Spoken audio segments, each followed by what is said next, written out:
د خوست ولایت په اسماعیل خیل او مندوزی ولسوالۍ کې یوه شپږ کسیزه ډله چې وسلې هم له ځانه سره لري د شپې شاوخوا 1 بجه د امنیتي کسانو په نوم د یوه ځایي کور دروازه ټکوي او بالاخره کور ته ورداخلیږي. د کور د غړیو لاسونه تړي او په کور کې ټول اتاقونه، الماری او صندوقونه پلټي او له کور څخه 2,50,000 افغانۍ، 1,50,000 پاکستانۍ کلدارې، 1 میل کلاشینکوف، 1 میل توپانچه، 15 تولې سره زر او یو اندازه نور توکي ترلاسه کوي او له کور څخه پښې سپکوي. سمدستي د کورنۍ غړیو ته معلومات کیږي چې دغه امنیتي کسان نه بلکې غله او لوټماران وو. په همدې جریان کې د اسماعیل خیل او مندوزی ولسوالۍ ځواکونو ته اطلاع ورکول کیږي او پیښه په بیړني ډول تعقیبیږي. له 4 ساعتونو وروسته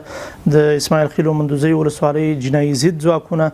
او د همدې ولسوالۍ د استخباراتو منصوبینو په همکارۍ وتوانېدل چې دغه جنایتکاران ونیسي او د غلا کړیو توکو په شمول له یو شمېر نورو نظامي مهماتو سره یو ځای عادي او قضایي ارګانونو ته وسپاري. امنیتي او کشفي بنسټونه په ټول ځواک سره د خلکو د سر او مال د ساتنې لپاره فعال دي او هیڅ مجرم ته به د قانون له منګولو څخه د تېښتې فرصت ورنکړو.